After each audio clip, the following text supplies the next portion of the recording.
जैसी संगत वैसी रंगत। किसी कस्बे में हरि नाम का एक आदमी रहता था।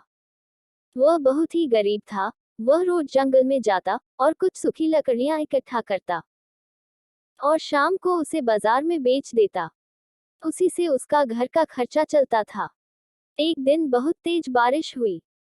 जंगल की सारी लकड़ी बारिश की वजह से गीली हो गई थी। अब हरि सोचने लगा कि आज तो सारी लकड़ियां गीली हो गई हैं। आज मैं बाजार में क्या बेचूंगा? आज का खर्चा कैसे चलेगा? ये सब सोच सोचकर हरि उदास हो गया और जंगल में एक पेड़ के नीचे बैठ गया। वही जंगल में ही उसे एक गुफा नजर आया। वो डाकू लुटेरों का अड्डा था। वहीं पे एक तोता बैठा था। हरि ने उसे पकड़ लिया। घर लौटते समय उसे एक आश्रम मिला। वहां पे भी एक तोता था। हरि ने सोचा कि अगर मैं इन तोते को भी पकड़कर बाजार में बेचूंगा तो बहुत अच्छे पैसे मिल जाएंगे। फिर उसने बहुत मेहनत करके उस तोते को भी पकड़ लिया और उसे घर लेकर आया। दूसरे दिन हरि ने दोनों तोते को अलग अलग पिंजरे में रख दिया और दोनों तोते को बाजार में लेकर गया। वहां हरि ने दोनों के अलग अलग दाम लगाया। लोग आते और उसका दाम पूछते। तब हरि कहता कि एक का दाम 1 स्वर्ण मुद्रा और दूसरे का दाम 100 स्वर्ण मुद्रा बताता था। इस तरह के दाम सुनकर लोग चौंक जाते थे, क्योंकि देखने में दोनों एक ही तरह के थे।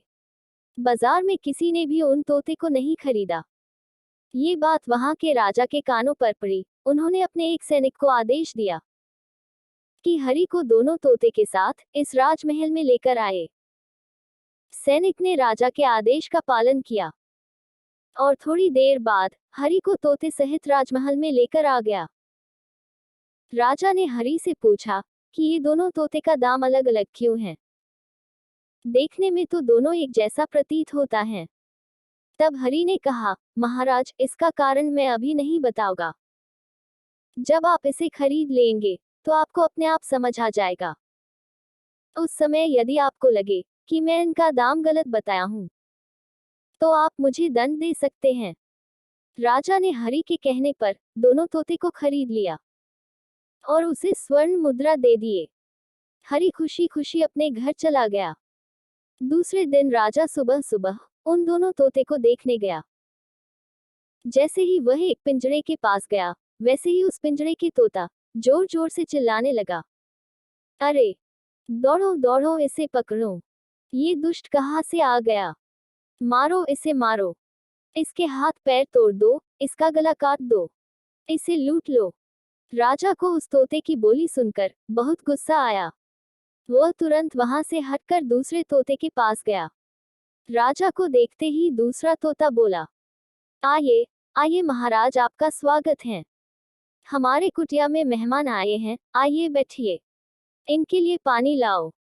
ये सब देखकर राजा को बहुत हैरानी हुई। उसने तुरंत अपने सैनिक से कहकर हरि को बुलवाया और उससे इन दोनों के बोली में फर्क के बारे में पूछा। हरि ने बताया कि महाराज, मैं एक तोते को लुटेरों के अड्डे से और दूसरे को एक ऋषि के आश्रम से पकड़ लाया था। डाकू लोगों को मारते पीटते, गालियां देते और लुटते थे। उन लोगों की बातों को सुनकर पहले वाले तोता ने ये सब सीख लिया था और वैसी ही बातें करने लगा था। दूसरा वाला तोता ऐसा बोलना इसलिए सीख लिया था कि वह एक साधु के आश्रम में रहता था और आश्रम में लोगों का हमेशा स्वागत होता है। वेद पुराणों का पाठ होता है और वहां हमेशा मीठा शब्द बोला जाता है। यही कारण है कि दूसरा वाला तोता सदा अच्छी अच्छी बातें करता है। ये सब संगत का असर है। अच्छी संगत इंसान के अंदर अच्छा व्यवहार उत्पन्न करती है और कुसंगत इंसान को हमेशा गलत रास्ते पर ले जाती है। दोस्तों, इसलिए हम सभी लोगों को सदा श्रेष्ठ, ज्ञानी और अच्छे आचरण वाले लोगों की ही संगत में रहना चाहिए, क्योंकि जैसी संगत होगी वैसी ही उनकी रंगत होगी।